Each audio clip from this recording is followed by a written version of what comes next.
tourne. Je fais un petit clap. Vas-y. Ça tourne. Faut faire un clap. Merci. Vas-y. Oh, il y a plein de claps, c'est trop bien. Je pense qu'on entendra un petit peu. On entend ici aussi, tu penses? C'est quoi le Culturissime? Qu'est-ce que c'est que le Culturissime? C'est un travail d'équipe, à la fois l'adjoint à la culture Stéphane Friou et puis les équipes de Bernard Sevaux. C'était, je crois, des échanges entre plusieurs acteurs du réseau culturel de Villeurbanne et pour imaginer ce dont on hérite et ce qu'on va pouvoir faire suite à cette période complètement incroyable qu'on vient de passer, sans pour autant trouver des solutions immédiates. Et en fait, on sentait que les acteurs de la culture, ils avaient besoin d'espace pour pouvoir parler, dire ce qui se passait aujourd'hui, parce que c'est difficile, ce qui est imposé au monde de la culture. Pour moi, le Culturissime, alors c'est peut-être pas du tout ce que c'est, mais c'est ce que j'ai envie que ce soit, d'accord? Pour moi, le Culturissime, c'est un projet qui met la culture au centre, mais qui met la culture au centre de tous les Villeurbanais et de toutes les Villeurbanaises, sans oublier personne. C'est ambitieux, mais je pense on a le droit de rêver, je veux dire. Culturissime? Oui. Je crois que ça participe d'une démarche de la ville de Villeurbanne de voir comment à un moment la culture peut se mailler avec la jeunesse et quelle place on donne aux jeunes, on va dire, dans le dispositif culturel, quoi. Mais c'est vrai que moi j'ai tendance à dire que plus on a été empêché, plus il nous faut rêver à des choses a priori impossibles à faire. Comment on fait en sorte qu'ils soient partie prenante de cette histoire. Donc je trouve que c'est un projet beaucoup plus global qui passe par une politique culturelle qui va être modifiée et du coup comment on alimente les échanges autour de ça. Et puis surtout, on est dans un moment où on a envie de commencer à penser à l'après. On ne sait pas quand ça va arriver, on espère le plus vite possible, mais on a envie de se projeter, on a envie de se dire finalement qu'est-ce que la culture elle a à proposer demain pour certainement se réinventer en partie et puis aussi pour peut-être reconstruire un certain nombre de choses qui vont être fragilisées par cette crise sanitaire sans précédent qu'on a vécue. Donc c'est un peu tout ça qu'on voulait mettre en scène ce soir et je remercie les équipes du TNP là, de nous accueillir dans ce lieu magique. Alors Culturissime, c'est un format d'émission qui va mêler à la fois des performances chantées, des sketchs comme ceux de Sophia Aram, avec des interventions de partenaires culturels assez importants de la municipalité ou même de la culture sur l'agglomération lyonnaise.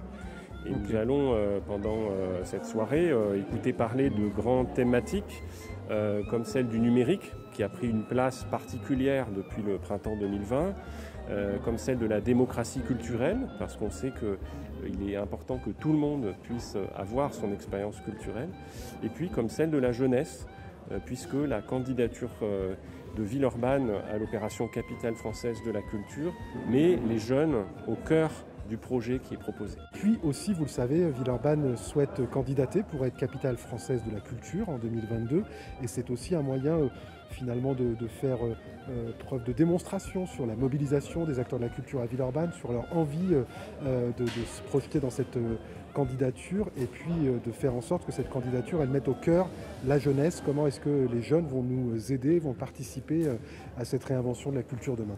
Qu'est-ce que vous diriez à quelqu'un qui hésite encore à regarder cette émission? Je crois que c'est toujours... Il faut être curieux. Il faut être curieux et quand tout d'un coup il y a un élan politique, de soutien, d'engagement en fait pour la culture, c'est pas si courant. Et je crois que c'est intéressant de voir ce qui n'est pas si courant. Donc ce qu'il fabrique, c'est pourquoi il hésite. Il y a quoi d'autre, quoi? Je veux dire, c'est quoi l'idée? Il y a Castex qui fait une déclaration, enfin, et encore, il y a des replays de Castex, alors que le Culturissime, ça ne se rate pas.